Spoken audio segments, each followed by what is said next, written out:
I grew up on a large plot of land my parents owned. They used to be scientists, biogenetic researchers to be precise, but gave up their careers for a simpler life. My parents' property is about 150 acres with a cattle farm and dense woods that I used to enjoy exploring. There was a large pond in the centre of the property's woods that I wasn't even aware of until I stumbled upon it by accident. When I brought it up to my parents, they angrily forbade me from ever going near the pond.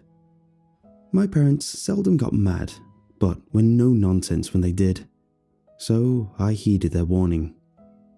This didn't stop me from asking questions.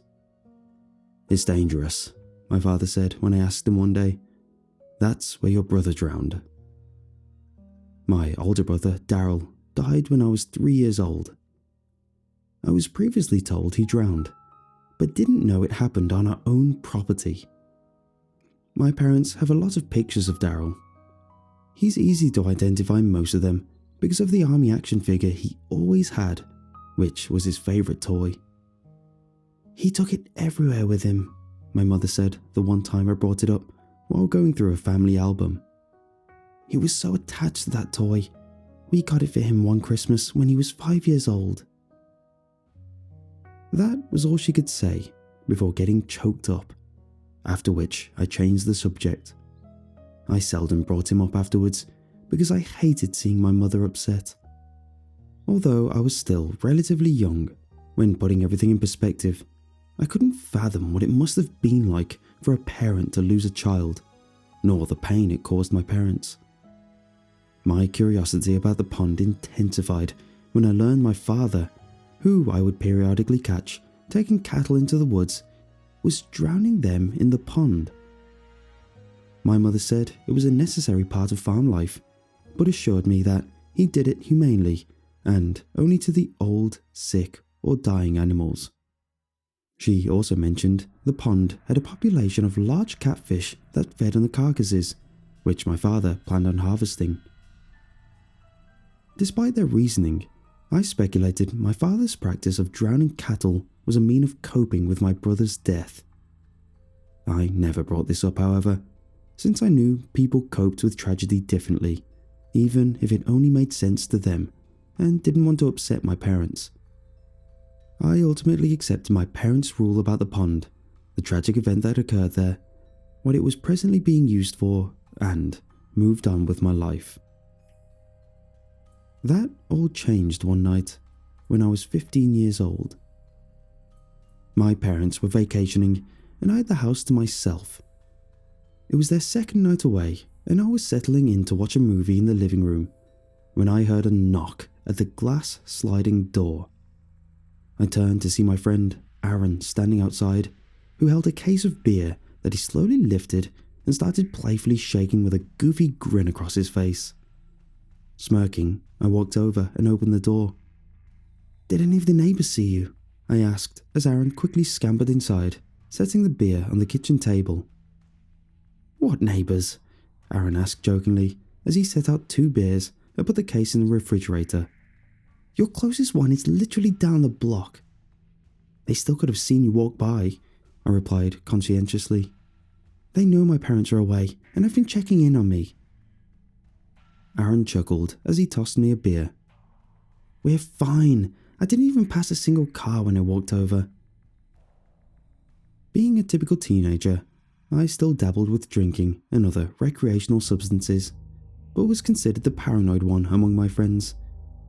I knew Aaron for a long time, and we've gotten in trouble before, but that didn't stop us from indulging when the opportunity was present. My parents weren't the biggest fans of Aaron for this reason, and specifically prohibited him from coming over when they were gone.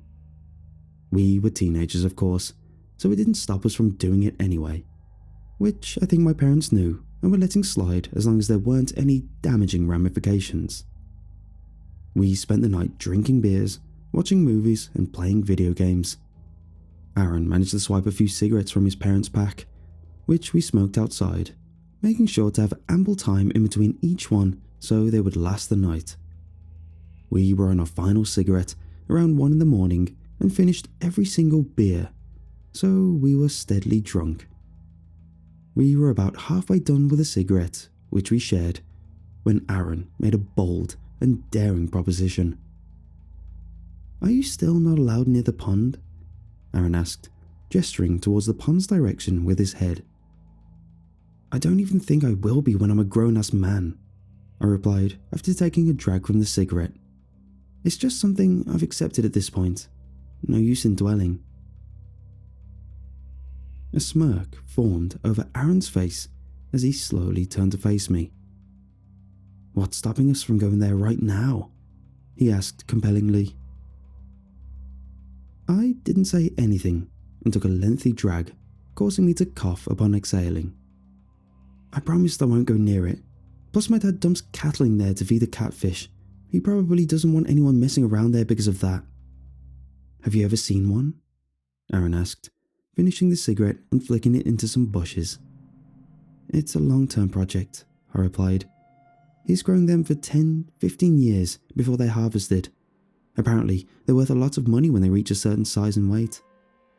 "We should fish it," Aaron said shyly, "since the night is the best time for catfishing." I didn't say anything at first and stared at the ground, kicking an invisible pebble. "What's stopping us, and who will know?" Aaron asked encouragingly, nudging me with his shoulder.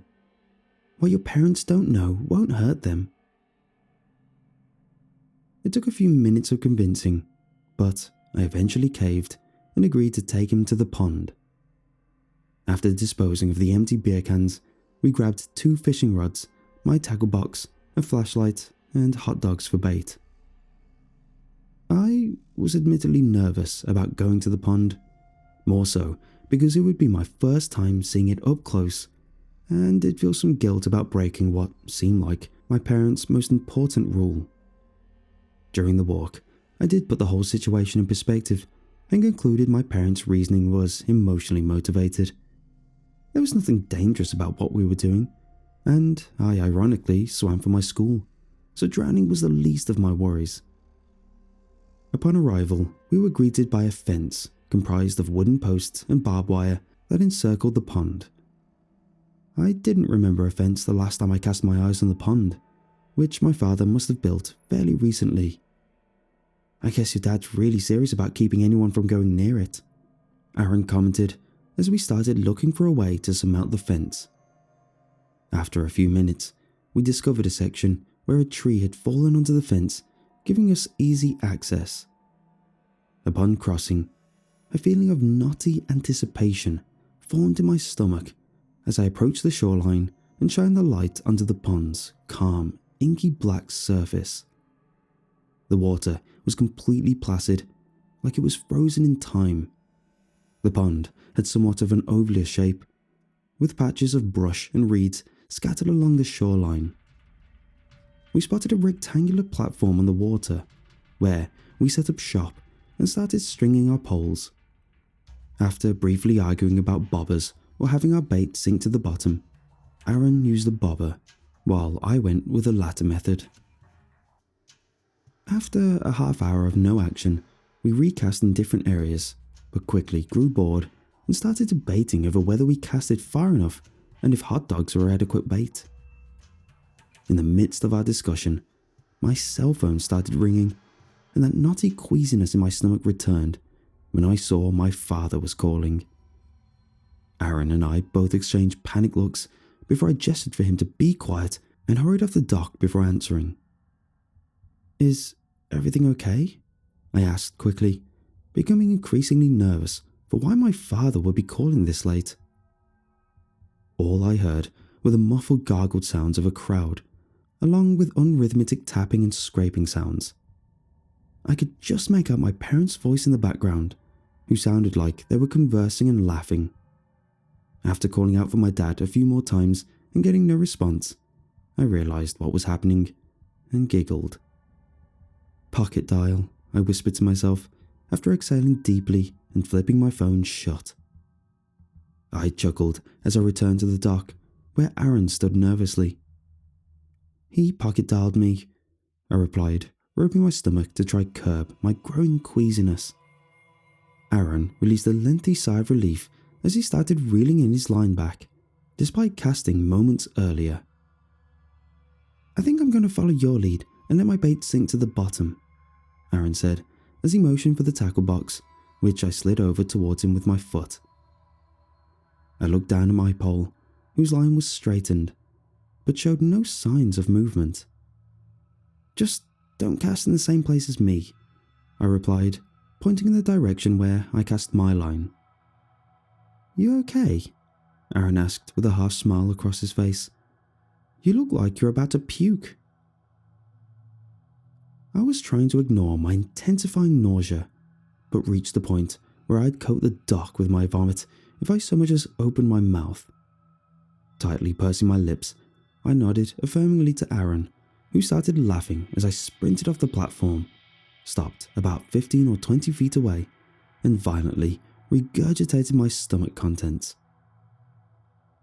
It took about a minute or two before I was certain everything was expunged from my system. After some additional spitting and deep breathing, the queasiness was finally gone.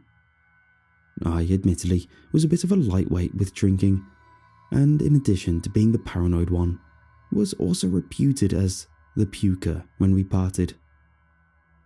I exhaled deeply after wiping my mouth, knowing Aaron would probably antagonize me for this and not shy away from relaying this story to our friends. All I could hope for now was one of us hooking onto a lunker catfish, so my little episode wasn't the highlight of tonight's outing. Upon returning to the dock, however, I quickly realized something was amiss. Aaron was gone. His fishing pole was still on the dock, but Aaron was nowhere to be seen. I called out his name and picked up the flashlight to conduct a 360-degree survey of my surroundings. At first, I thought he went to take a pee, but grew extremely uneasy when he wasn't responding. "Don't be screwing around right now, dude. You know this isn't the place." The fact that I was still a little drunk didn't make matters easier. My first thought was, what if he had fallen into the water and hit his head in the process? I quickly started shining the flashlight over the water's surface, whose beam of light barely penetrated its black depths. While scanning the water of the platform's edge, I paused upon reaching Aaron's pole and focused the light on the dock's edge. There was what looked like a smeary handprint comprised of a black, sludgy substance about the size of a dinner plate. Canting my head, I was about to squat down and inspect it closer when the sounds of rustling and a squishy crunching rang out from behind me. Pointing the flashlight toward where the sounds came from, I spotted a cluster of reeds along the shoreline rustle for a good second or two. In my waning drunken state, I figured Aaron was up to something and went to investigate. In case Aaron was trying to pull some sort of intricate scare prank, I turned off my flashlight and quietly crept up to the reeds. I picked up sounds of that same squishy crunching and something shifting upon growing closer. Hoping to beat Aaron at his own game, I quickly flicked the flashlight on, parted the row of reeds, and quickly shined the flashlight into the small opening at the center of the cluster. I saw Aaron lying on the ground, his eyes wide open, staring blankly at the sky, limbs unnaturally twisted in different directions. There was something looming over him about 5 or 6 feet in length, resembling a large fish with a pointed finless tail. The creature had dark, purplish grey skin with a coarse slimy texture and 2 dorsal fins. I thought it was some kind of giant catfish at first, but the upper part of its torso was elevated off the ground like a snake. It was then I noticed Aaron's body was covered in the same black slime as the handprint, and he had a gaping cavity that ran down his chest and abdomen. The black ooze dripped from 2 dark purple slender limbs protruding from a mouth-like opening on top of the creature's torso, whose clawed appendages were ripping pieces of Aaron's flesh, innards, and feeding them into the same opening from which they extended. The creature turned towards me a few seconds after shining my light on it, revealing its greyish white underbelly. Unable to move, my widened, terror-filled eyes made out the vague impressions of human facial features. 2 eyes, a nose, a slit-like mouth, embedded on the creature's elevated upper torso. The opening from which the 2 arms and limbs extended was roughly the length of a baseball bat, whose interior was lined with rows of thorn-shaped teeth. A few seconds of tense silence passed before the creature emitted what I can only describe as a cross between a low, deep, gargled buzz, before it charged towards me at an unexpectedly horrifying speed.